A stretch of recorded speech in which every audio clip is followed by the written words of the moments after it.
Boleh dimulai.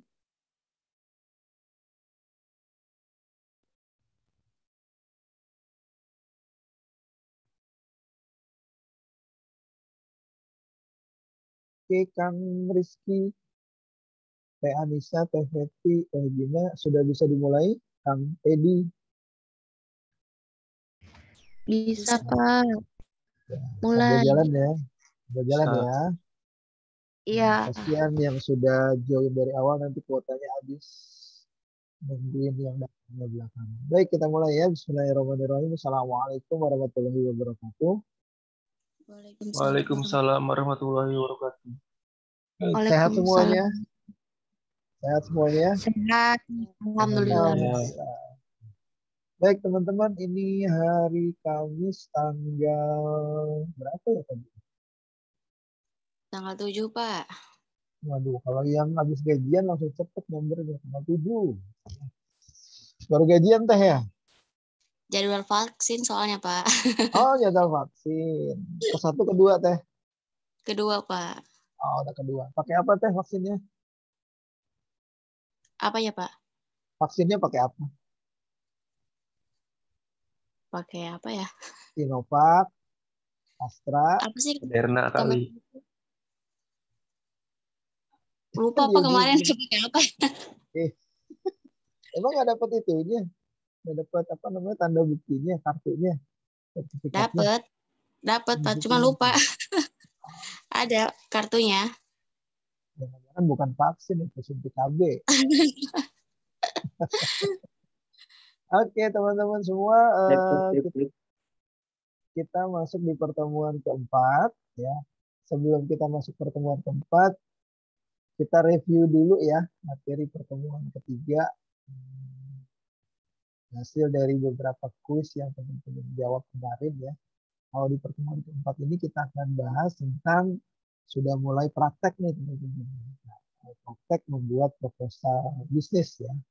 Ada 2 pertemuan nanti kita bahas karena proposal bisnis ini cukup lengkap, cukup kompleks ya. Jadi pertemuan 4 hari ini sama nanti disambung di pertemuan kelima tentang proposal bisnis model kanvas. Nah, harapannya adalah setelah pertemuan 4 dan 5, teman-teman mahasiswa di 7A sudah mulai mencicil membuat proposal bisnisnya sesuai dengan pedoman yang sudah disampaikan.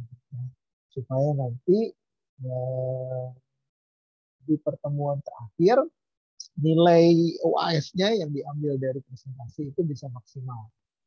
Kenapa harus dicicil? Karena proposal bisnis itu kalau teman-teman sudah baca buku pedomannya, pedoman penyusunan proposal itu enggak sederhana ya. Ada 5 bab yang harus dipenuhi.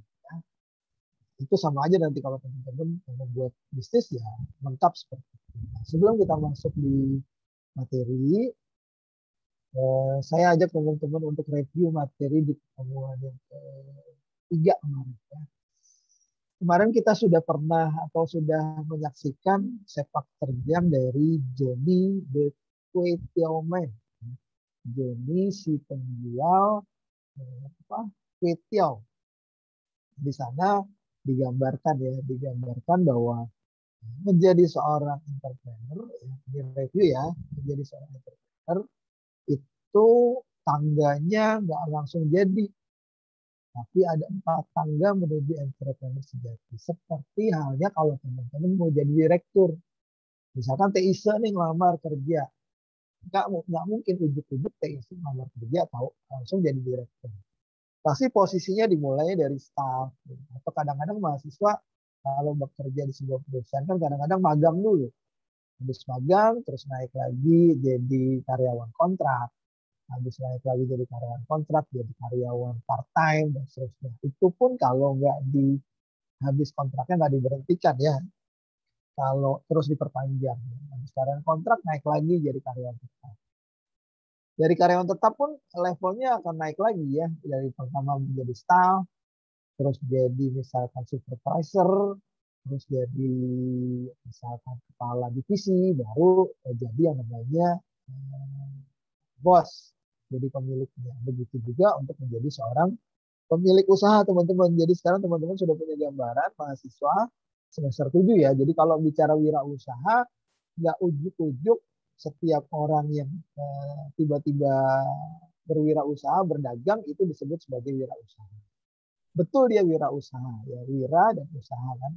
Seorang yang memperjuangkan atau seorang yang tanpa menyerah untuk melakukan usaha.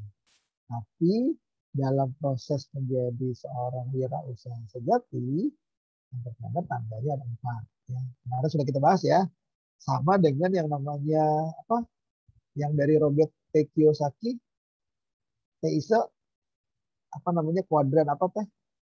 Yang punyanya Robert T. Kiyosaki, yang kuadrannya ada 4. Bisa bantu jawab Teise atau Teveti? Atau Kang Teddy? Kuadran apa namanya? Ayo. Yang namanya cash flow kuadran. Jadi tangga menuju entrepreneur ini hampir mirip penggambarannya dengan yang namanya step-step atau langkah-langkah yang dibuat oleh Robert T. Kiyosaki ya, yang nama gambarnya atau nama teorinya namanya cash flow kuadran. Dibagi menjadi 2 kuadran. Kuadran kiri yaitu employee dan self-employee. Lalu kuadran kanan yang namanya business owner dan investor. Ingat ya sebenarnya ya. Nah, proses pertama ketika teman-teman jadi children, jadi pelajar, nanti lulus pasti semua jadi employee. Betul, sama dengan kemarin Joni, jadi karyawan. Boleh, nggak ada yang larang teman-teman jadi karyawan. Kalaupun teman-teman lompati jadi karyawan menjadi self-employee juga boleh. Langsung bikin bisnis, ya, mempekerjakan diri sendiri. Kemarin employee definisinya apa? Ada yang bisa bantu saya kemarin? Siapa ya? Saya panggil sambil absen. Teh Gina misalkan. Teh Gina. Definisi employee kemarin apa Teh? Secara harfiah aja. Employee adalah Teh Gina sudah open mic, suaranya belum kedengaran.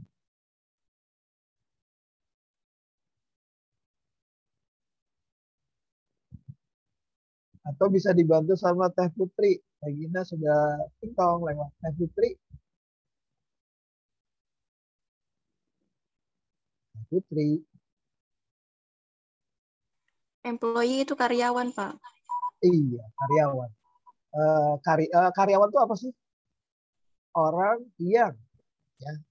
yang membayar waktunya untuk kesuksesan orang lain. Itu karyawan ya.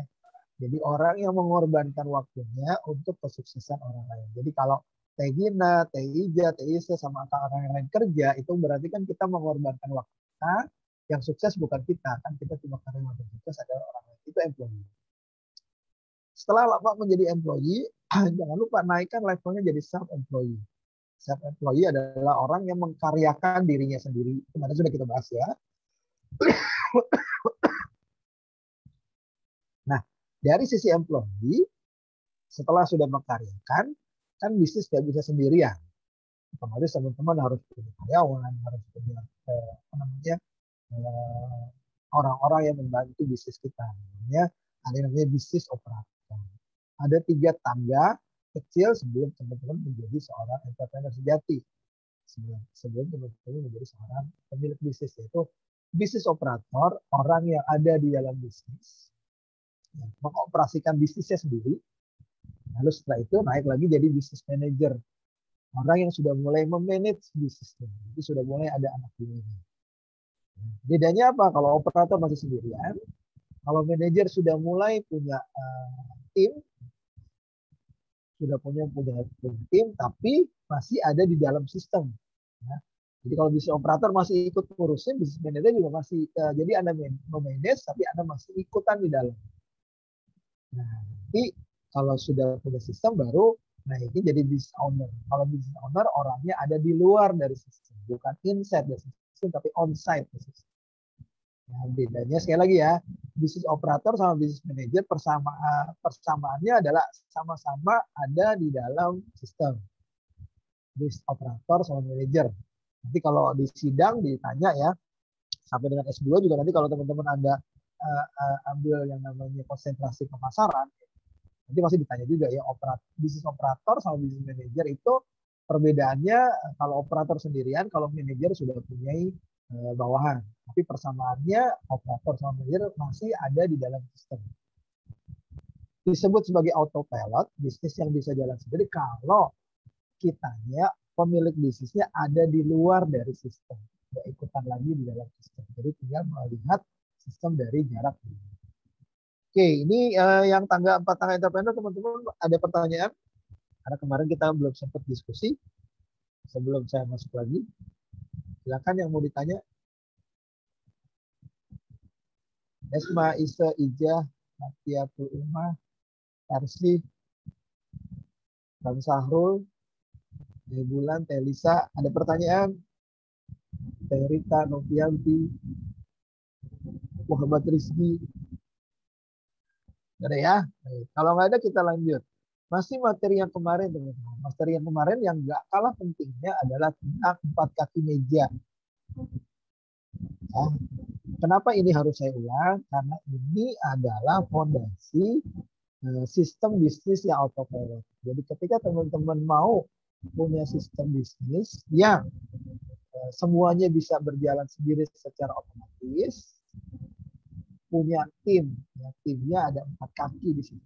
Ya. Jadi yang pertama masih ingat kemarin saya coba review ya. Mudah-mudahan materi ini jangan cuma saya sendiri nih yang bisa. Mungkin teman-teman sudah mulai bisa juga. Misalnya Kang Wildan. Kang Wildan kan kaki pertama namanya lead creation. Marketing strategi. Itu apa Kang Wildan? Lead creation itu apa? Kang Wildan 1 kali. Saja, Kang Wildan 2 kali. Kang Wildan 3 kali. Oke, lewat.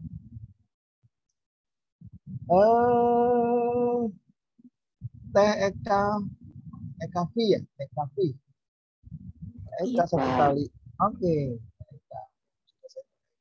Eka, lead creation itu apa?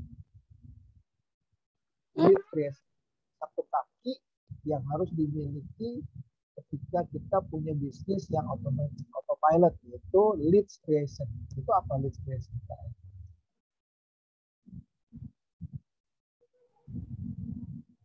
Oh, ini semester 7 loh ya. Semester 7 dia harusnya sudah sigap semuanya. Saya tanya. Oke, lewat Kang Aji Santoso 1 kali. Kang Aji Santoso 2 kali. Ada Pak. Ya, coba. Lead creation apa, Kang? Lead creation. Ini kan teman-teman kemarin ya jawab pushnya pinter-pinter banget tuh. Lead creation adalah bla bla bla bla. Sekarang diulang tuh. Lead creation.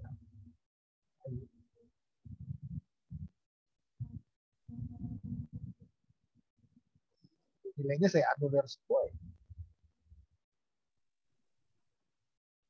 Oke, siapa yang bisa bantu jawab supaya nilainya bisa maksimal? Boleh jawab.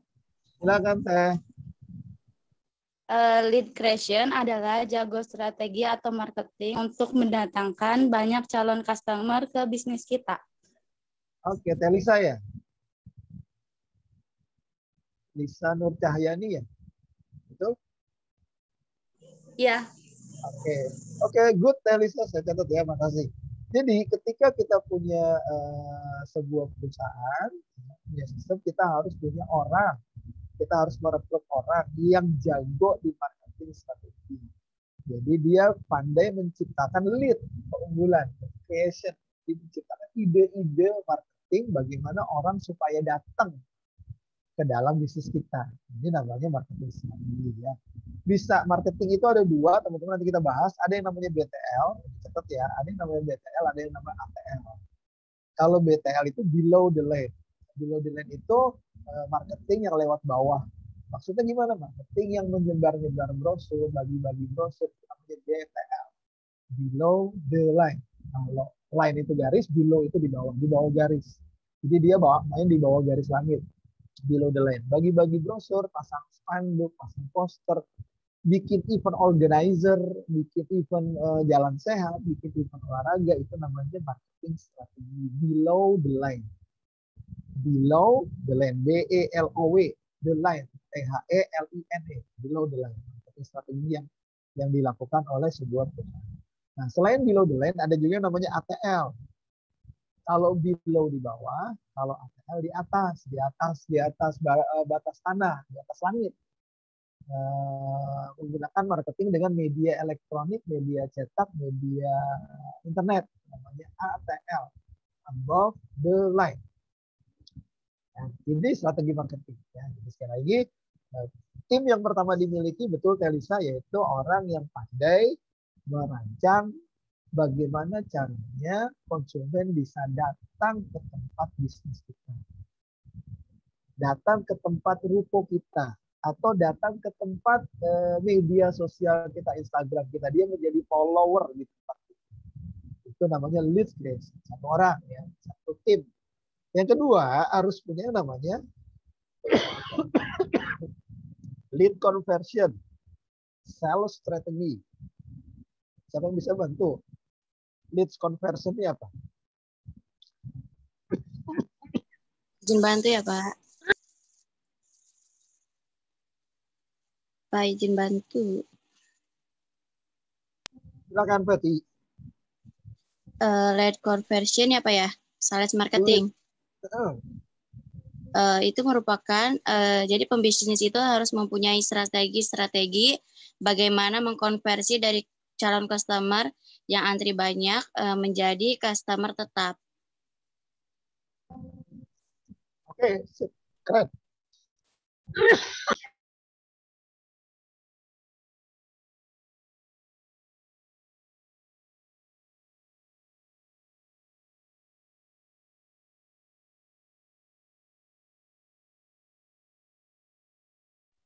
Oke, mohon izin saya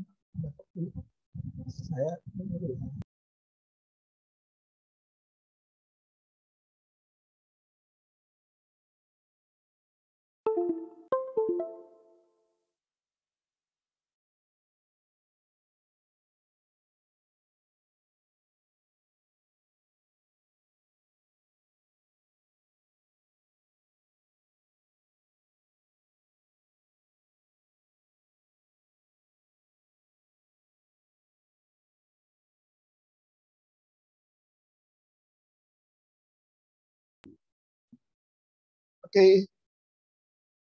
Mohon maaf, saya tersendak. Oke. Lead conversion, bagaimana kita mengkonversi orang-orang yang sudah datang ke toko kita atau orang-orang yang sudah follow media sosial kita untuk ikutan beli. Kalau tadi marketing strategi bagaimana mendatangkan konsumen, kalau sekarang bagaimana konsumen itu mengkonversi. Yang tadi cuma ikut, follow, tapi dia juga harus beli. Nah, ini ada strateginya, namanya sales strategi. Detailnya nanti kita bahas di pertemuan habis UTS ya, tentang marketing strategi sama sales strategi. Tim yang ketiga adalah customer supplier fulfillment, yaitu yang membuat SOP, standar operasional prosedur. Ya, SOP. Jadi kalau ada trouble bagaimana, kalau pengiriman barang seperti apa, itu namanya customer and supplier fulfillment. Lalu tim yang keempat, saya cepetin aja ya, yang namanya shareholder fulfillment, yang ngurusin tentang keuangan. Ya, ngurusin keuangan artinya mengevaluasi laporan-laporan keuangan, mengevaluasi tentang HPP, harga pokok produksi dan seterusnya, kemahalan atau bagaimana, dan seterusnya. Ya. Nah, ini semua kaki meja 4 ini dibungkus oleh satu tim yang ada di atasnya. Timnya bergabung semuanya. Tim creation, tim conversion, sama tim fulfillment. Nah, sebagai pemilik bisnis otomatis punya your belief. Jadi punya keyakinan bahwa bisnis ini bisa jalan tanpa kehadiran Anda, karena harus autopilot dan harus menggunakan waktu Anda ya. Jadi bukan pakai waktu orang lain, tapi waktunya tetap waktu dari. Oke. Ada pertanyaan teman-teman sampai di materi yang kemarin? tentang 4 strategi sama bisnis autopilot. Ada ya? Kalau nggak ada, sekarang kita masuk materi pertemuan hari ini, yaitu bisnis model kanvas. Tahap pertama ya, tahap pertama. Karena ini sangat amat panjang penjelasannya, jadi Anda harus ikapi baik-baik ya. Jadi kita bagi dua. Nah, yang pertama adalah merencanakan bisnis. Kalau di pertemuan 1 dan 2, 3, Anda sudah mulai tahu bagaimana membangun bisnis, tim-tim apa saja yang dibutuhkan. Nah, sekarang bagaimana Anda merencanakan bisnis yang sebenar-benarnya. Sekali lagi ya, bisnis yang sebenar-benarnya dan akan dijalankan. Jadi, sekali lagi, mata kuliah kewirausahaan, outcome-nya adalah bukan sekedar nilai UAS, bukan sekedar nilai mata kuliah, tapi outcome-nya adalah saya berharap di kelas ini kalau ada 8 kelompok, ada 8 kelompok bisnis yang nanti jadi peluang bisnis baru di Rangkas Bitung. Pemiliknya siapa? Ya Anda, ownernya Anda semua. Kalau satu kelompok berenam, berarti Anda berenam yang merencanakan semua. Artinya setelah wisuda, Anda nggak perlu cari kerja lagi, jalani bisnis yang sudah Anda create dari mulai sekarang di mata kuliah ini ya. Nah, kelompoknya kemarin sudah saya terima ya, coba cross check lagi. Ini terima kasih yang sudah mendukung mata kuliah ini. Ya, tanpa partisipasi Anda mata kuliah ini tidak akan berjalan ya. Kelompok yang pertama tentang limbah bahagia, ini idenya sementara atau cukup baik ya. Daur ulang sampah plastik, jadi ini seperti bank sampah. Tapi saya belum tahu konsepnya ya, nanti kita bahas. Kelompoknya ada 6, ada 5 mahasiswa ya. Lalu yang kedua sinar bambu ya, kerajinan tangan dari bambu. Ada 5 orang. Terus kelompok yang kelima ini kerajinan semua, ini berarti tentang art semuanya ya. Kerajinan tangan pelepah pisang, ini berarti kita akan mengangkat khasana lokal semua ya. Oke, ini tantangan luar biasa. Terus kerajinan tangan handmade. Nah ini yang handmade-nya handmade apa ini yang belum jelas ya. Kelompoknya Mumini, Adiska, Sinta, Mita, sama Esta ya. Ini handmade-nya kain, crafter atau fashion. Bisa dibantu sebelum kita masuk kelompok karya kain Nusantara. Ini handmade-nya handmade apa nih? Yuk kelompok Mumini, Adiska bisa bantu keterangannya. Mana nih kelompoknya? Tanggung jawabnya. Bertanggung jawab.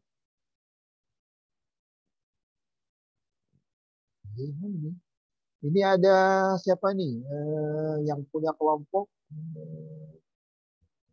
Sini saya tanya sama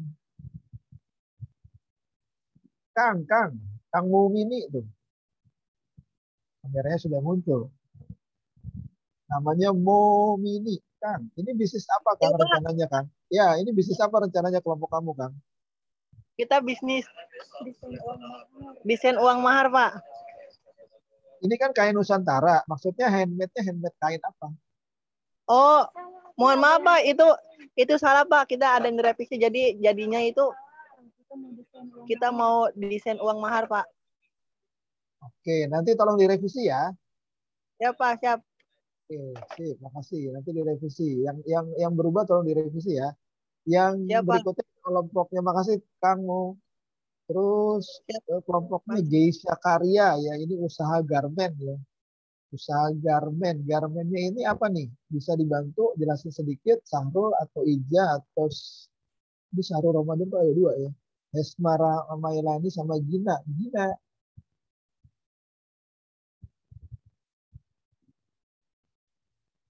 Garmennya garmen apa ini? Mana ini kelompoknya?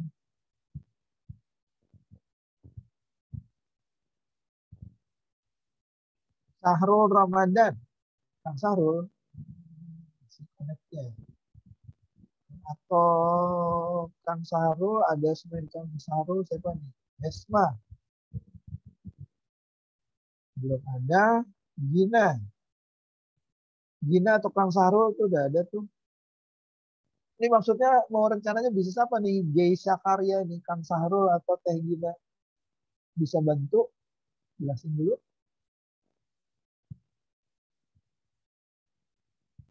Teh Gina, Kang Sahrul.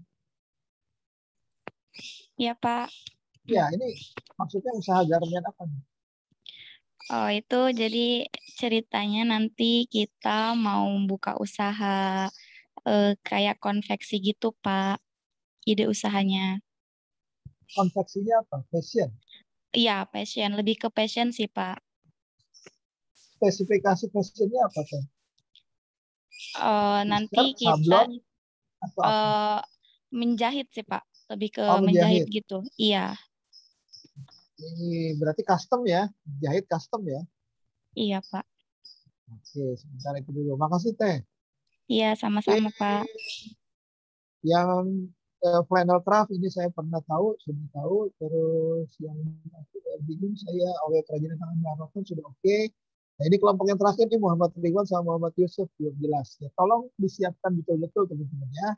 Oke kita masuk materinya. Nah sekarang kita akan bahas materinya sesuai dengan kelompok bisnis Anda. Jadi sekali lagi ya, jadi kita akan membuat proposal bisnis, ide bisnis Anda, supaya ide bisnis yang ada di mata kuliah ini jadi nampak bisa dieksekusi. Ya, bukan cuma sekedar jualan, tapi ini adalah proses pengembangan bisnis. Nah, jadi Anda nanti membuat proposal bisnis, baca, pahami, dan ikuti e-book pedoman proposal bisnis. Dan ikutin ada di sana, ada 5 bab. Bab 1 isinya apa, bab 2 isinya apa, bab 3 isinya apa, sampai dengan bab 5 penutup. Ya. Tujuannya apa bisnis plan itu teman-teman? Supaya teman-teman punya fondasi dalam mengembangkan bisnis. Fondasi itu fundamental. Jadi ketika nanti proposalnya sudah jadi, ya, dasar pengembangan bisnisnya tinggal melihat yang ada di buat proposalnya. Karena itu cukup kompleks ya. Terus yang kedua, proposal itu fungsinya untuk meyakinkan investor. Jadi ada proses teman-teman di bisnis itu yang namanya BODOL. BODOL. Bisnisnya optimis, B itu bisnis, O-nya harus optimis, DOL-nya duit orang lain. Jadi ketika proposal kita bagus, proposal kita meyakinkan, makanya proposal itu bisa dibawa atau ditujukan ke investor. Nah, investor nanti yang memodali bisnis Anda. Jadi bukan pakai uang sendiri, itu namanya BODOL. Jadi proposal bisnisnya bagus, optimis, DOL, pakai duit orang lain. Ini tujuan dari proposal bisnis plan. Ya, jadi meyakinkan investor yang mau membantu bisnis Anda, menanamkan uang di bisnis Anda. Jadi dipinjamkan. Jadi pinjamnya bukan di bank ya. Kalau di bank itu biasanya ada proses yang namanya riba. Tapi kalau investor itu namanya kerjasama. Terus memperkirakan masa depan bisnis Anda ke depannya 1 tahun, 2 tahun, sampai 10 tahun ke depan, prospek bisnis ini akan seperti apa. Itu namanya proposal bisnis plan. Jadi seorang pengusaha itu jangan langsung ujuk-ujuk buka toko, buka warung, ada proposalnya. Jadi harus buat perencanaan bisnisnya yang matang dulu. Nah, formatnya, teman-teman perhatikan ya, ada 8 poin yang harus Anda jelaskan dalam 5 bab tadi ya. Yang pertama, di awal bab Anda jelasin ringkasan eksekutif. Mudah-mudahan sudah baca nih ya. Harusnya sudah baca, ya, karena sudah saya kirim. Jadi Anda sudah mulai mencicil. Kalau nggak dicicil, nggak bisa nih ya, proposal bisnis. Jadi Anda menjelaskan secara singkat 5W1H. Ya. Jadi what, bisnisnya apa? W yang pertama what. Terus who, kelompoknya siapa aja. Where, nanti rencananya lokasinya di mana. Rencanakan saja rencananya lokasinya. Where. Terus when, kapan kira-kira akan mulai dieksekusi. Ya, terus why, kenapa Anda memilih bisnis. Jadi what, where, when, why, sama who. Sudah tahu ya, sudah pernah belajar SIM ya, sudah pernah belajar juga analisa SWOT ya. Lalu 1H, how, bagaimana Anda nanti mengeksekusi bisnis. Tuliskan visi dari bisnis Anda, misinya juga target yang akan dicapai. ini Anda harus benar-benar merencanakan, menuliskan dengan baik. Makanya nanti per bab, setiap pekan kita akan mentoring. Saya akan koreksi bab per bab yang sudah Anda buat. Ya, jadi Anda masing-masing nanti kirim ke saya bab 1, bab 2 untuk dikoreksi. Jangan sampai begitu pertemuan terakhir baru ngirim 5 bab. Saya nggak mau koreksi langsung 5 bab. Harus koreksinya per bab. Ya, karena akan dianalisa satu. Yang kedua, Anda menjelaskan latar belakang bisnis, sejarah berdirinya bagaimana, Anda mau seperti apa. Kenapa Anda tertarik dengan ide bisnis tersebut. Struktur organisasinya kayak gimana. Produk atau jasanya, terus manfaat produk ini seperti apa. Tuliskan kompetisi bisnis yang nanti Anda sasar di lingkup Rangkas, Lebak, atau Banten, atau ke seluruh Jawa Barat, atau seluruh Indonesia. Lalu daya jual produknya, unique selling point-nya seperti apa? Yang unik dari bisnis Anda itu apa? Nilai daya dongkraknya.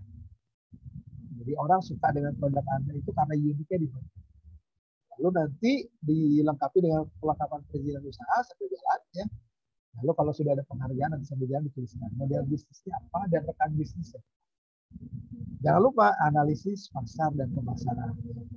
Dituliskan nih ya di bab 2 nih analisis marketingnya. Karena Anda sudah belajar ya, Anda sudah belajar manajemen pemasaran, ya. Anda sudah belajar sistem informasi manajemen. Pasti Anda sudah tahu bagaimana menganalisis marketing dari bisnis yang Anda jalankan, baik kualitatif maupun kuantitatif. Lalu consumer profile, Anda mau cari konsumennya seperti apa, karakternya. Dan yang lainnya saya nggak bahas ya, Anda tinggal baca proposal atau buku pedoman ya.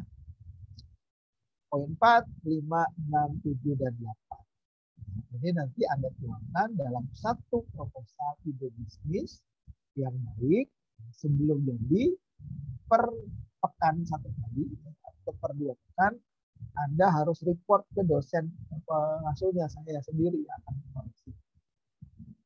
Nanti di UAS proposal ini akan kita sidangkan ya, yang sidang bukan saya ya, nanti saya akan sidang dosen yang lain untuk menilai sejauh mana proposal bisnis ini layak atau enggak untuk diluluskan menjadi mata nilai kelulusan mata kuliah kewirausahaan. Sampai di sini ada pertanyaan teman-teman sebelum saya masuk ke bisnis model kanvas. Silakan karena ini kalau Anda nggak paham, Anda harus tanya. Proposal business plan. Silakan teman-teman. Ini baru tahap awal ya. Jadi sekali lagi kita nggak cuma teori tapi kita langsung praktek.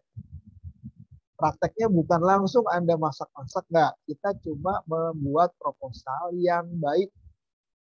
Ya, sebagai seorang analisa sarjana ekonomi, Anda bisa membuat proposal karya ilmiah dalam bentuk proposal rencana bisnis. Silakan teman-teman yang mau ditanyakan, mau diskusi tentang proposal dulu.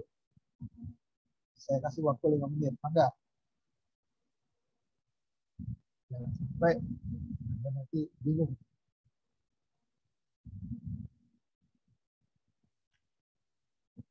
Silakan kosmanya atau ketua kelompoknya masing-masing. Nanti kita akan rubah cara diskusinya ya. Kita akan bagi nanti berdua. Oke, silakan. Ada Rian, ada Sahrul, ada Sapriyadi, ada Tarsi, Edi. Ada yang mau ditanyakan tentang proposal?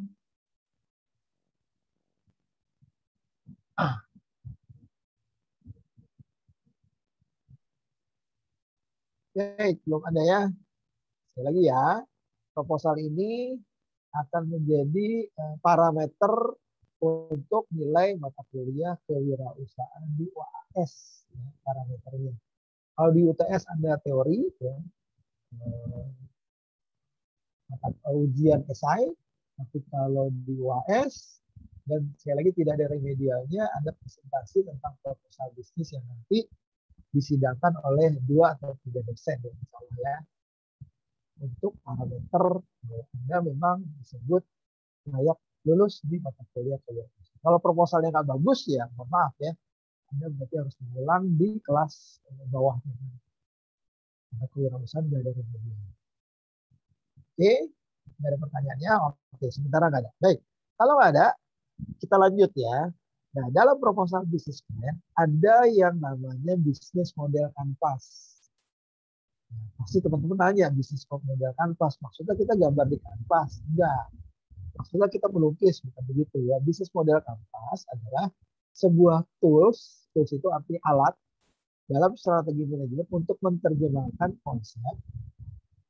konsep bisnis, konsumen bisnis, infrastruktur bisnis maupun keuangan bisnis kita dalam bentuk visual gambar. Jadi bukan dalam bentuk teks, tapi dalam bentuk gambar. Makanya disebut sebagai kanvas. Jadi di sini Anda menggambar. Apa yang digambar? Konsep bisnisnya. Konsumen bisnis Anda. Infrastruktur yang Anda gunakan untuk membangun bisnis. Keuangan perusahaan Anda, finansialnya dalam bentuk visual gambar. Ya, jadi konsep bisnis model kanvas mengandalkan gambar-gambar ide. Sehingga setiap orang nantinya begitu melihat proposal BMC, singkatan dari bisnis model kanvas, mereka akan paham secara real, nyata. Tipe-tipe konsumennya seperti apa, pengeluaran biayanya kayak gimana, cara kerja seperti apa, itu akan terlihat di BMC. Sekali lagi ya, BMC adalah tools yang menggambarkan proposal bisnisnya dalam bentuk gambar. Oke, lanjut ya. Gambarnya seperti apa? Ya, gambarnya seperti ini, teman-teman. Jadi ada 9 komponen yang harus Anda gambarkan dalam perjalanan atau perencanaan bisnis Anda. Ada berapa? 9.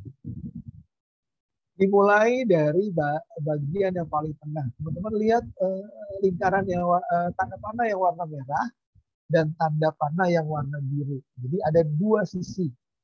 Sisi kanan yang warna merah itu berhubungan dengan eksternal. Eksternal itu bagian luar dari bisnis Anda. Sementara yang warna biru ada di sebelah kiri, tanda panah biru itu berhubungan dengan internal. Internal berarti yang ada di dalam bisnis Anda. Lagi ya, nanti kalau diminta menggambarkan atau menerjemahkan, bedanya apa itu? BMC yang warna merah sama yang warna biru. Yang warna merah menggambarkan hubungan bisnis Anda, elemen-elemen bisnis Anda dengan eksternal, bagian luar. Terdiri apa saja? Itu ada customer-nya. Ya, customer. Itu berhubungan sama customer. Lalu bagaimana jalur distribusi barangnya atau jasanya, itu yang namanya eksternal. Sementara kalau yang warna biru yang berhubungan dengan internal. Berhubungan dengan internal berarti apa aja? Aktivitas bisnisnya, sumber daya yang digunakannya, partnernya, sama modalnya. Oke, sampai di sini ada pertanyaan teman-teman. Saya buat perlahan ya supaya Anda betul-betul memahami bagaimana nanti Anda menggambarkan yang namanya BMC, bisnis model. Silakan yang mau ditanyakan teman-teman.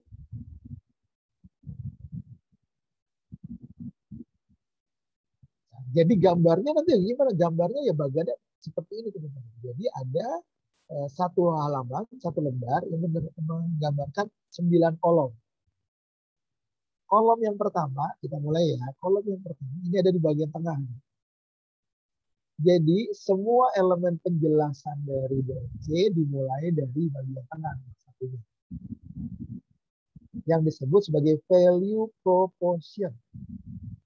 Apa itu value proposition? Nanti kita bahas. Nomor 1. Ya. Nanti nomor 1 akan menjelaskan ke bagian kanan terlebih dahulu. Bagian kanan itu tadi apa? Eksternal. Jadi yang berhubungan dengan bagaimana customer relationship, bagaimana hubungan dengan customernya, lalu siapa saja customernya, customer segment, lalu bagaimana Anda menjangkau customernya, mengirim barang, mendekati customer channel, lalu profit, keuntungan yang Anda dapat dari customer itu berapa? Ini namanya revenue stream. Di bagian kanan ada pertanyaan. Bulan, Papiato, Esma, belum saya panggil. Lisa ada pertanyaan.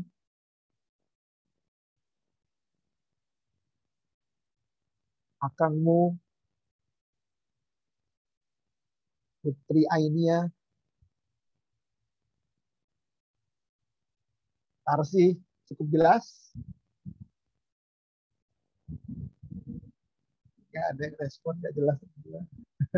Oke. Wah, kalau saya ada di kelas enak nih. Ya, kalau offline nih langsung praktek ya. Cuma kalau online ya saya harus ngejelasin dulu satu persatu. Jadi kalau kelas di offline biasanya saya bagi nih kelompoknya langsung sesuai dengan kelompok. Langsung masing-masing kelompok itu ngerjain sambil saya pandu. Jadi sekali lagi 9 bisnis model kampas elemennya dimulai dari tengah ya. Tengah itu namanya value proposition. Dari tengah nanti langsung mengarah ke bagian kanan dulu. Berhubungan dengan eksternal. Setelah kanannya sudah dipenuhi, baru misi bagian kirinya yang berhubungan dengan internal. Internal itu dimulai dari aktivitas bisnis yang ada dalam perusahaan teman-teman. Aktivitasnya apa aja sih? Terus partner kerjanya siapa aja, lalu sumber daya manusianya apa aja, atau banyak atau enggak, terus modalnya seperti apa. Ya, ini secara umum. Sekarang secara detailnya gimana? Secara detailnya adalah teman-teman, gambarnya seperti ini. Ya. Dari nomor 1 nanti ngejelasinnya ya, ngejelasin ketika teman-teman harus ketemu sama investor, dari nomor 1 nanti ngejelasinnya langsung nomor 2. Hati-hati jangan salah ya. Dari nomor 1 langsung lompat ke nomor 2. Cara menjelaskan BMC. Kalau Anda salah, nanti proses penilaiannya atau pemahaman bisnis yang Anda jalankan akan salah analisis.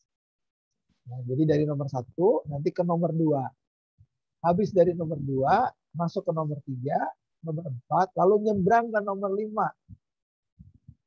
6, 7 di pojok, ke 8, baru terakhir 9. Ada yang tahu 9 itu apa teman-teman? Oke, saya cek nih ya, biar kelihatan interaksinya. Tarsi, 9 itu apa Tarsi? Gimana Pak? Nomor 9 itu apa Tarsi? Apa ya? Apa ya? Ini gambar tadi. Nomor 9 itu revenue, keuntungan. Oh iya Pak. Oh iya, saya jelasin sih. Oke, Untung teman-teman harus hafal ya. Teman-teman harus ya, hafal ya. Kita mulai. Tarsi mulai lagi ya Tarsi ya. Dari nomor 1 ini apa Tarsi? Mumpung kamu apa? Tarsi nomor 1 ini apa?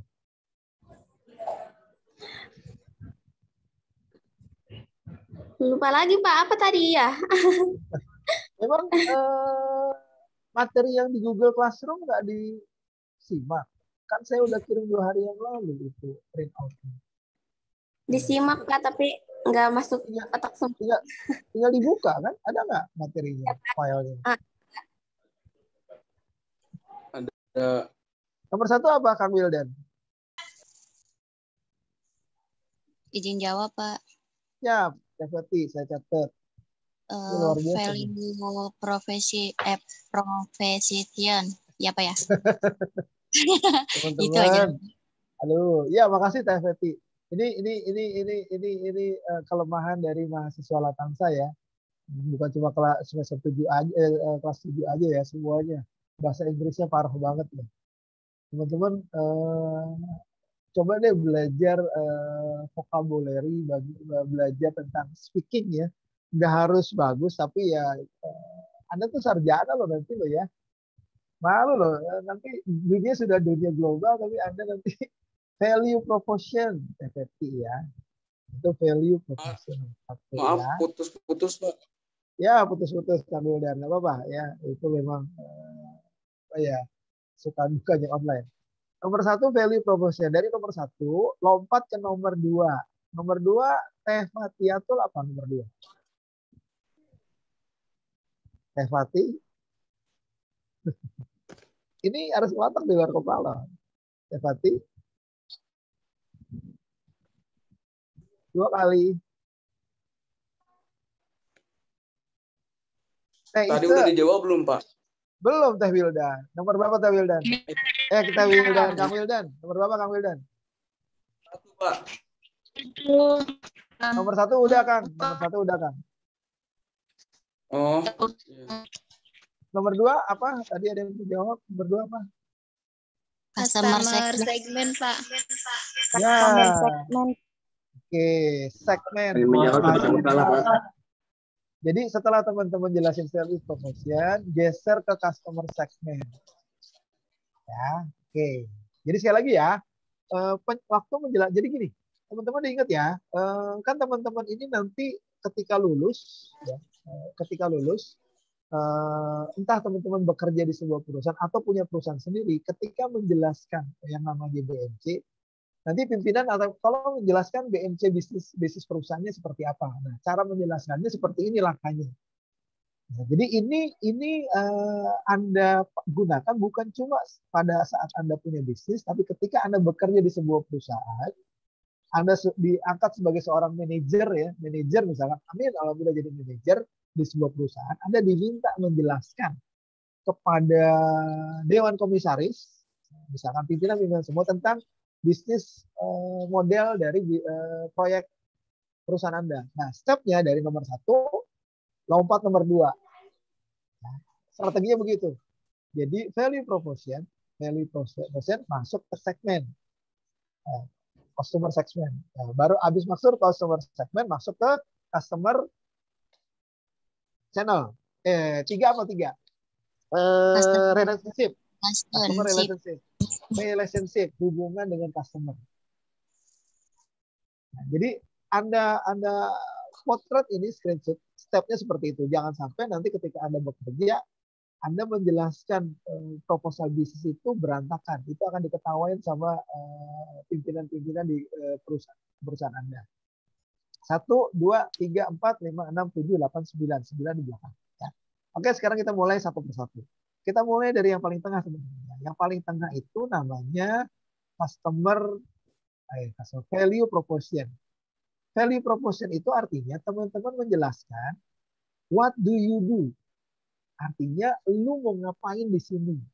Bisnis apa? Anda menjelaskan value proposition itu nilai manfaat apa yang Anda tawarkan kepada konsumen. Jadi kalau yang tadi tentang bank sampah, nilai manfaat bank sampah ini apa? Gitu jelasnya. What do you do? Value proposition. Nilai manfaat apa yang Anda tawarkan kepada konsumen sehingga konsumen tertarik untuk membeli produk Anda. Atau Anda di sini menjelaskan hal-hal apa yang membedakan bisnis Anda dengan bisnis orang lain. Start here. Sampai di sini ada pertanyaan teman-teman. Bertanya sesuai dengan kelompoknya. Nah, jadi sekarang kita sudah langsung mengerucut kelompok lu bangun apa. Nah, di sini Anda harus jelaskan value proposal. What do you do? Lu mau ngapain di sini?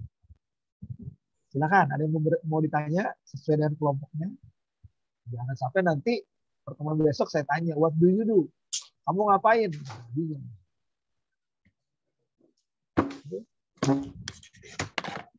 Ada ya, lanjut ya. Penjelasan dari value proposition, ya penjelasan dari value proposition adalah sederhananya adalah merupakan nilai jual produk atau jasa Anda sehingga konsumen memilih perusahaan Anda daripada kompetitor. Jadi ada cerita nih di sini. Nilai jual produk Anda, nilai jual jasa Anda sehingga konsumen itu nggak pindah ke lain hati, dia milihnya sama Anda bukan sama orang lain. Nah, sebelum menentukan hal yang lain, value proposition ini sangat krusial teman-teman. Kenapa?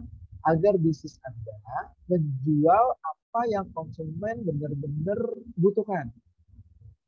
dan memastikan bahwa perusahaan Anda menyelesaikan solusinya mereka, menyelesaikan masalah mereka. Jadi dengan perusahaan milik Anda, masalah mereka terselesaikan. Itu namanya value proposition. Pertanyaannya, apa penyebab masalah itu terjadi? Nah, lihat masalahnya apa, konsumen ingin masalah tersebut hilang karena apa, lalu manfaat bisnis Anda untuk konsumen apa. Itu nomor 1. Sampai di sini saya break dulu. Kira-kira teman-teman ada yang mau ditanya? Tapi ya, mulai berikutnya Anda sudah mulai menyusun step by step. Misalkan yang bisnis tadi tentang craft flannel, yang bisnis tentang garment, berarti sudah mulai menggambarkan value proposition bisnis garment itu apa. Yang bank sampah, yang tadi kerajinan pelepah pisang, yang tadi kerajinan rotan, sudah mulai berpikir nilai jual apa yang Anda tawarkan sama konsumen. Itu namanya value proposition. Jelas ya? Kalau sudah value proposition nomor 1, cukup jelas. Nomor 1, hello. Jelas ya? Saya balik ke gambar. Kalau nomor 1 sudah selesai, berarti sekarang kita ngejelasin nomor berapa teman-teman? Nomor 2, Pak. Nomor 2. Nomor 2 adalah, nomor 2 adalah, masuk ya. Nomor 2 adalah, kliknya, what do you help? What do you help itu artinya siapa yang kamu tolong di bisnis kamu. Kan what do you do tadi ya, kamu mau ngapain? Ya kan bisnis. Jadi kata kunci bisnis itu adalah menolong orang lain menyelesaikan masalahnya. Ya, bank sampah berarti menolong siapa yang punya sampah tadi. Sampah. What do you do? Value proposition. Orang jualan bakso berarti menolong orang untuk beli bakso misalnya. Yang kedua adalah who do you help? Siapa yang Anda tolong dalam bisnis Anda? Nah, di situ Anda menjelaskan yang namanya customer segment. Pelanggan utama Anda itu siapa di sana? Clear ya. Ketika Anda nanti presentasi di tempat kerja Anda, bisnis perusahaan kami adalah bla bla bla bla bla bla. Lalu yang kami tolong adalah bla bla bla. Langsung dari nomor 1 langsung nomor 2. Ya, jadi cara presentasi bisnis ya. Nah, keterangannya definisinya adalah value proposition tadi kaitan erat dengan segmentasi konsumen. Target konsumen bisa dari berbagai segmen sesuai kebutuhan. Contohnya bisa sesuai usia, gender, jenis kelamin, hobi, atau tingkat konsumerisme. Bagaimana cara mengetahui spesifik target konsumen kita? Itu Anda harus melakukan beberapa yang namanya pertanyaan. Ya, harus melakukan yang namanya survei. Kira-kira bisnis Anda ini berdampak positif sama siapa Anda cari. Terus solusinya ini bisnis Anda secara perorangan atau secara kelompok. Lalu karakter yang nanti tertarik sama bisnis Anda seperti apa? Itu Anda harus melakukan proses yang namanya terjun ke lapangan untuk observasi. Produk Anda ini cocoknya laki-laki atau perempuan, atau semuanya boleh, segala usia, dan seterusnya. Oke, nomor 1 dan nomor 2 ada pertanyaan, teman-teman. Saya balikin ke gambar ya. Nomor 1 adalah apa coba tadi? Nomor 1. Ya, sambil kita value belajar, proposition, ya. Pak. Yes, value proposition adalah siapa atau apa yang kamu lakukan. Apa yang akan dilakukan. Yes, terima kasih Kak. Apa yang kamu lakukan, apa yang kamu kerjain di bisnis kamu gitu. Itu namanya what do you do. Habis itu, lalu kita lanjutkan dengan nomor 2. Nomor 2 itu apa bahasa Inggrisnya? Who do you help? Siapa yang kamu tolong di bisnis kamu? Pelanggan utama. Oke, saya break dulu.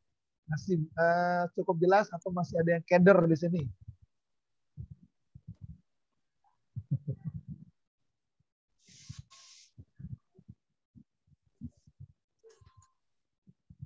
Ada yang nanya, Pak itu harus dijelasin betul-betul. Iya, harus dijelasin betul-betul.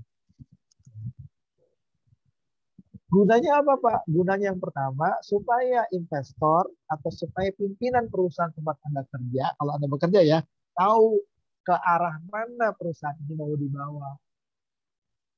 Mau dibawa ke mana? Kan gitu. Hubungan kita dia tahu perusahaannya mau dibawa kemana nih arahnya, bisnis yang mau dibangun.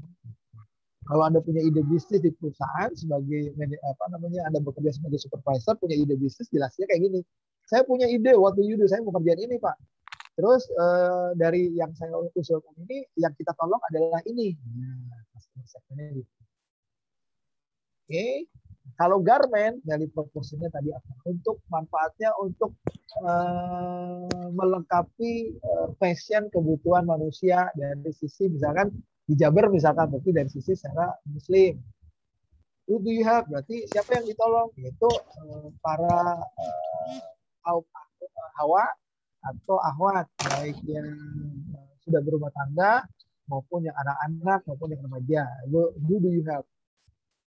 Nah, kalau sudah seperti itu, yang ketiga adalah how do you interact?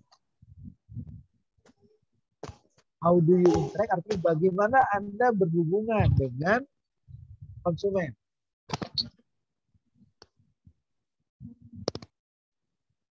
Oh, bisnisnya ini, menolong ini. Pertanyaannya, gimana cara nolongnya? Gimana cara berhubungannya? Gimana cara berinteraksinya? Namanya customer relationship. Sekali lagi, ini penting banget ya.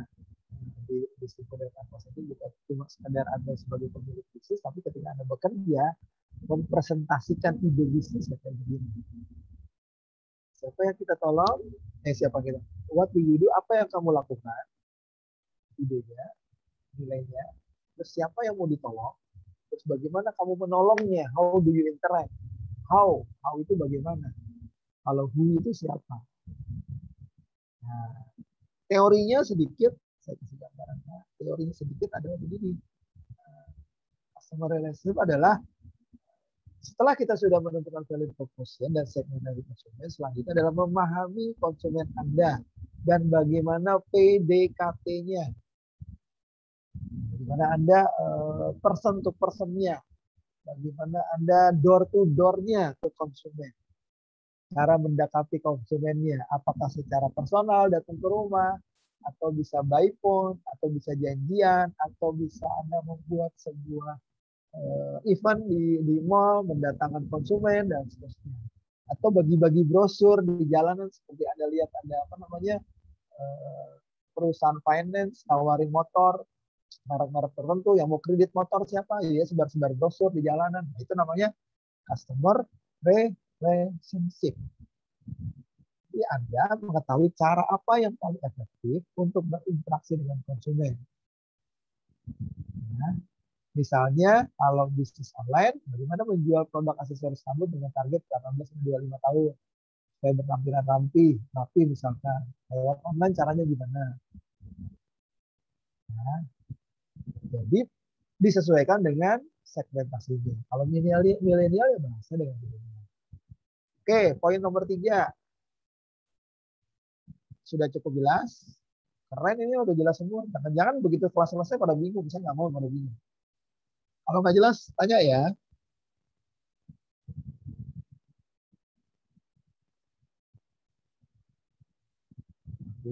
Ya. Kalau malu-malu nanya di mana di Zoom, Anda boleh tanya di WA ya. Tapi nanyanya jangan di WA Free. Jadi yang WA Free nggak akan sempat saya jawab. Banyak banget yang masuk WA Free. Mohon izin teman-teman ya, saya handphone saya ada 2. Dan satu handphone itu memang berurusan sama bukan cuma mahasiswa teman-teman ya. Saya punya beberapa klien ketika saya harus motivasi anak-anak SMA, anak-anak muda, terus teman-teman UKM itu biasanya kalau dipakai WA Free tumpuk semuanya. Jadi kalau di grup kan masih ketek. Kalau sudah WA Free ketutup semua ke bawah. Oke, ketiga nggak ada pertanyaan ya. Oke, jadi sekali lagi, yuk kita review. Nah, buka mic-nya nomor 1 ini apa?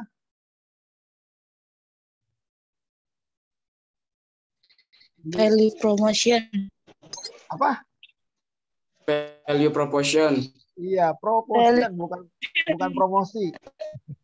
Iya, Pak. Oke. Nomor 2, sambil latihan bahasa Inggris. Nomor 2. Customer segment.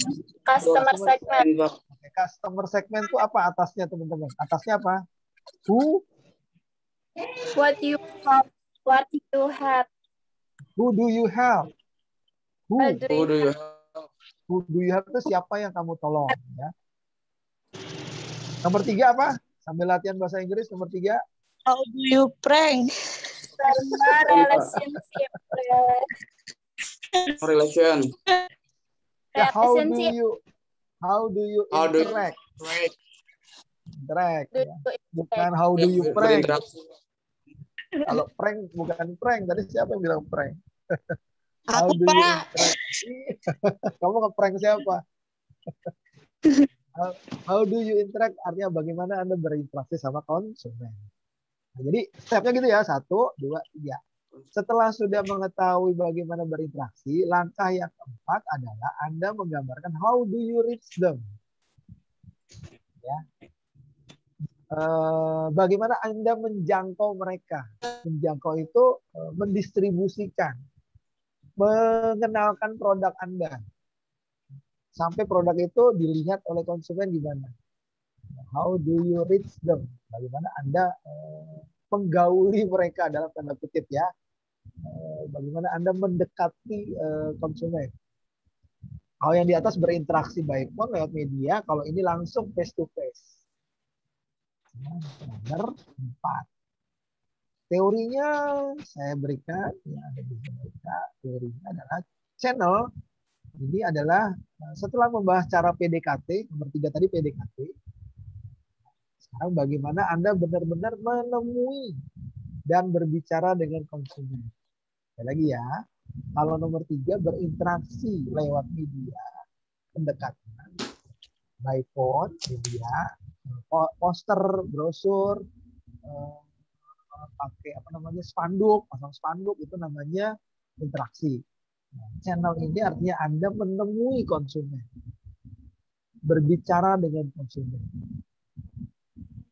Jadi, Anda harus membuat sebuah tempat pertemuan di mana konsumen itu datang semuanya, terus berkumpul dengan Anda. Jadi ada 2 cara ya. Cara pertama, Anda datang ke tempat konsumen, misalkan ada ibu-ibu lagi arisan, Anda datang, nawarin panci misalkan. Kang Wildan jualan panci. Enaknya kalau jualan panci, kalau di pasar nggak ada yang datang. Nah, datang ke kampung-kampung. Kan biasanya di kampung-kampung atau di RT-RT itu suka ada pengajian. Suka ada apa lagi? Arisan. Nah, di mana konsumen Anda berada, datang. Itu lebih enak. Daripada Kang Wildan cuma jualan panci di pasar. Nggak ada yang datang. Jemput bola. Jadi menemui konsumen. Nah, terus apakah mereka aktif menggunakan sosmed? Nah, itu dilihat. Atau mereka suka mendengarkan radio, ditanya. Jadi ditanya mereka, sejauh mana mereka punya sosmed, sejauh mana mereka mendengarkan radio, suka musik atau enggak. Terus buat event. Menghadirkan seluruh kepala rumah tangga. Gitu. Event. Penyuluhan kesehatan. Nah, kalau Anda bisnis tentang kesehatan, buat penyuluhan tentang kesehatan. Ya, ini namanya channel. Oke, sip. Kita mulai lagi sampai hafal. Yuk open mic lagi. Nomor 1 apa tadi bahasa Inggrisnya yang bagian atas? Ya belajar bahasa Inggris. Nomor 1 apa? Value proportion, Pak. What do you do gitu kan? What do you do? Ya value proportion. Terus yang kedua apa? Yang kedua customer segment. Yes, alhamdulillah. Kang mulai hafal ya customer segment. Jadi setelah sudah tahu nilainya, yang kedua segmentasinya, pelanggannya siapa aja. Lalu yang ketiga Customer relationship. Gimana Anda berinteraksi sama customer. Lalu yang keempat, bagaimana Anda mendatangi konsumen, reach them, menjangkau. Ini terakhir materi hari ini. Jadi hari ini saya cuma sampai 5 aja. How do you do it? Sekarang geser nomor 5. How do you do it? Artinya aktivitas apa yang Anda kerjakan di bisnis Anda? Aktivitas utama. Kalau yang namanya bank sampah, aktivitas utamanya apa dari bank sampah? Pengepul aja. Mengumpulkan sampah. Ya, mengumpulkan sampah biasanya kan ada pengepul, Kak. Pengepul yang datang. Selain pengepul, berarti kan harus menimbang sampahnya. Terus harus memilah sampahnya. Menimbang sampahnya. Terus mendistribusikan sampahnya. Nah, itu ditulis tuh, how do you do it? Kamu ngapain aja? Kalau what do you do, kamu kerjain apa? Sekarang ini kamu detailnya di perusahaan itu kerjaannya apa? Aktivitasnya apa? Kalau yang tadi garment berarti meliputi apa? Mengukur, apalagi memotong, menjahit, internal ya, mengukur apa namanya custom dari desain, mendesain dulu, desain pakaian, habis desain dipotong, habis dipotong terus dijahit, habis dijahit terus diberi label, habis diberi label terus dipasarkan, dijual. Nah, sampai ke sana. Dari hulu sampai dengan hilir, how do you do it? Nah, jadi di sini teman-teman menjelaskan aktivitas bisnis yang dijalankan sehari-hari. Dari mulai awal sampai dengan akhir, barang itu diterima di konsumen sehingga konsumen merasa puas. Kalau menggunakan tenaga ahli, dituliskan tenaga ahli. Misalnya garment itu kan nggak mungkin ada desain sendiri. Pasti Anda punya desainer, Anda punya tukang jahit, Anda punya tukang sablon, Anda juga punya tukang potong. Itu harus dijelaskan. Oke, itu hari ini ya teman-teman, sekali lagi kita baru bahas sampai nomor 5. Nomor 1 tadi nilai bisnisnya. Lalu nomor 2 pelanggannya. Nomor 3 hubungan dengan pelanggan. Saya pakai bahasa Indonesia sekarang. Nomor 4 bagaimana saluran distribusi. Saluran distribusi bagaimana Anda menjangkau mereka, barangnya sampai diterima oleh mereka. Nah, yang nomor 5 yang terakhir adalah aktivitas utama dari bisnis Anda. 6, 7, 8, 9 kita lanjutkan pekan depan. Sampai di sini ada pertanyaan teman-teman. Sebelum kita closing, hari ini materinya sedikit, tapi setelah ini Anda harus diskusi. Ya. Merumuskan nomor 1 sampai nomor 5.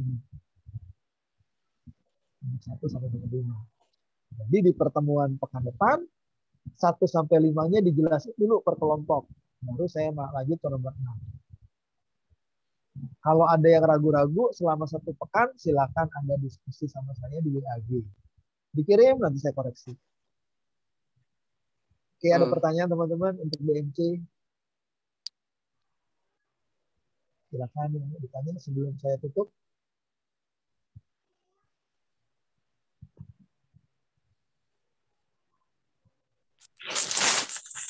Bapak mau nanya. Silakan. Ini soal nilai kuis kemarin, Pak. Soalnya belum ada nilainya. Belum ada, berarti belum dinilai. Kirimnya kapan, Teh? Dikirimnya pas sore. Sore belum. Pas berapa ya, tanggal 10? Ya, belum. 10. Sekarang baru tanggal 7, Teh. Iya, pas hari terakhirnya aja, Pak. Iya, sekarang tanggal 7. Belum tanggal 10. Tanggal 10 kan masih 3 hari lagi, Teh. Iya, bukan tanggal 10 maksudnya. Kemarin kan terakhir ya, sore ya. Nanti saya nilai, pasti dinilai. Ya. Jadi saya akan mereview nilai-nilai itu 3 kali pertemuan ya, 1, 2, 3. Enggak setiap pertemuan saya tayang, ntar materinya malah nggak selesai. Ya, kalau pertemuan nanti saya nilai. Tapi kalau yang belum, berarti belum sempat saya nilai. Nanti insya Allah saya nilai 1 persatu. Sabar Teh ya. Ada berapa kelas ini saya masuk? Ada 10 banyak. Materi. Jangan nanya nilai, materi. Materi ada yang mau ditanya teman-teman? Ini Pak terkait masih bisa revisi nggak Pak terkait bisnis yang akan dipilih? Boleh. Sampai dengan sebelum pembuatan BMC silakan. Jadi sekali lagi, Kang, jadi setelah sudah tahu gambarannya ya, kan tadi kemarin belum tahu nih ya Kang ya, gambarannya yang dijelaskan kayak gimana, nah teman-teman silakan. Ya. Jadi silakan diskusi sama kelompoknya, bisnis apa yang mau dijalankan. Nah, pertanyaan gini, Pak, boleh nggak bisnis yang sudah jalan? Boleh. Misalnya Kang Wildan udah punya bisnis nih, Kang. Ya. Tadi bener Iya, Kang Wildan Pak. tapi siapa tadi? Kang Wildan ya? Iya, benar, Pak. Iya. Saya apal sama suaranya Kang Wildan. Suaranya merdu banget, Kang. Misalnya Alhamdulillah, gini, Pak. Kang Wildan atau Akang atau teteh yang lain kebetulan sudah punya bisnis. Sudah punya bisnis. Daripada pusing-pusing, bisnis itu aja dibuatkan proposal. Kalau kemarin teman-teman belum punya proposal, nah kan kebantu tuh ada proposal yang nanti saya bantu untuk menyelesaikannya. Sehingga kalau proposal bisnisnya sudah ada, kan teman-teman bisnisnya nanti bisa ditawarkan ke investor. Paham Kang Wildan ya? Paham nggak? Paham sih, Pak. Ini kan sebelumnya emang dari kemarin juga belum paham dan belum tahu juga bisnis yang dipilih. Nah, sebetulnya karena emang sebelumnya udah ada usaha kecil-kecilan gitu, Pak. Maksudnya kalau bisa itu kan pengen pakai yang itu aja gitu, Pak. Hitung-hitung Yes. emang apa ya? Sekalian jalan Hitung-hitung. kan? Sekalian jalan. Iya, Pak. Iya, Pak. Maksudnya gitu. Dan emang kebetulan passionnya itu di makanan gitu, Pak. Makanya kemarin katanya nggak boleh makanan, rada kaget Boleh. gitu karena emang kan passion di makanan, di kuliner. Bukan. Gini Kang maksudnya. Nggak boleh makanan, maksudnya kita nggak bikin makanan, tapi kita bikin proposal. Iya. Gitu ya. Jadi saya takutnya gini, teman-teman di tujuan nih, aduh kemarin KKU aja keluar modal banyak, sama Pak Yulitus bikin modal lagi. Enggak, saya nggak butuh modal. Gitu ya, Kang. Jadi contohnya gini, kelas sebelah, ya. Enggak, tahun yang lalu, itu ada yang sudah punya wedding organizer. Ya, wedding organizer. Tapi kelemahannya wedding organizer dia belum punya proposal bisnis. Artinya ketika dia mau minjam uang ke investor, pasti ditanya proposal bisnisnya mana. Nah, kan bingung dia. Makanya ketika mereka kemarin siapa namanya saya lupa, Devi kalau setelah proposal wedding organizer jadi, Pak Yudikus, makasih. Saya sudah dapat pinjaman nih, dapat investor. Kenapa? Karena proposalnya bisa meyakinkan. Jadi gitu teman-teman ya. Di luaran sana banyak UKM punya bisnis juga, tapi nggak punya proposal. Dia main jalanin aja. Nah, kenapa teman-teman di setia ini harus punya proposal? Karena kan Anda kaum intelektual. Jadi bisnis itu nggak langsung Kang Wildan langsung buka kompor terus masak. Nah, harus buatkan dulu proposalnya. Gitu Kang ya. Jadi boleh gunakan bisnis yang sudah ada. Tapi boleh juga ide baru. Kira-kira gimana teman-teman yang lainnya?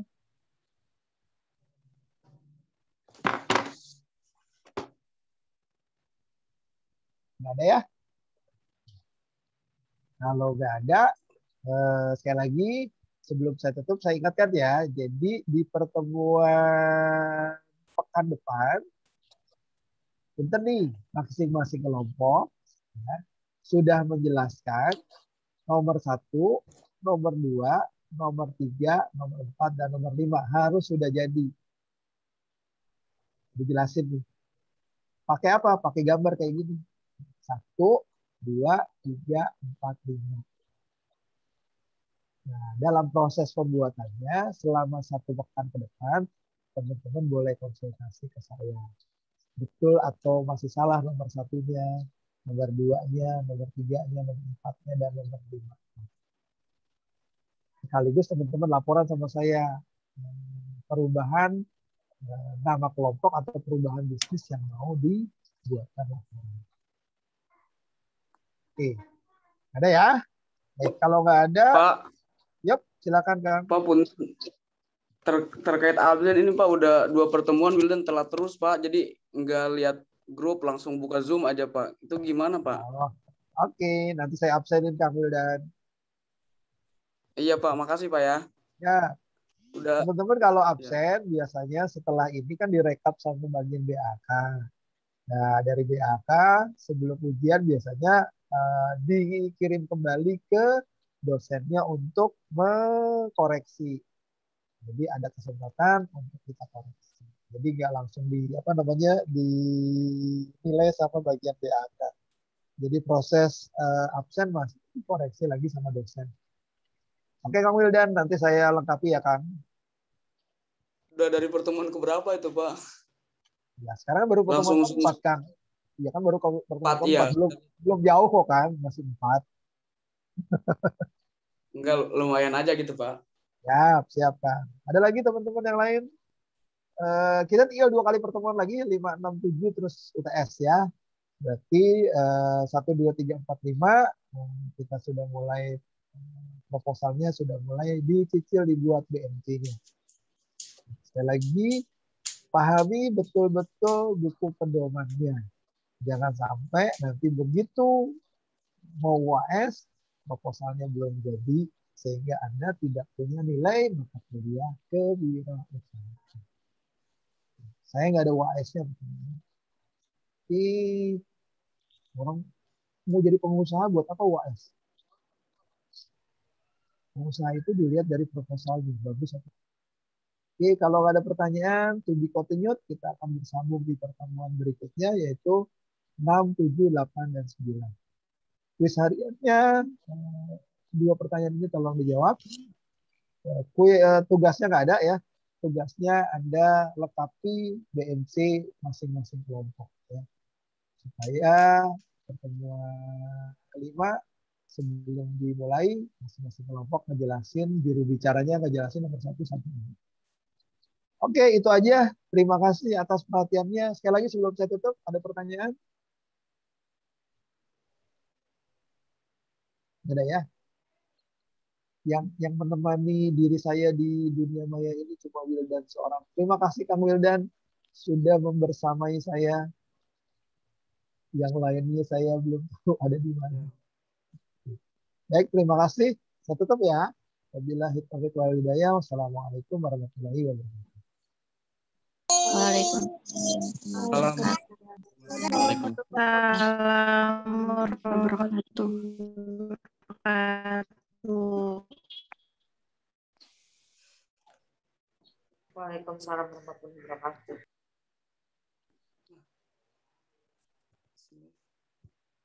Kok bisa selesai?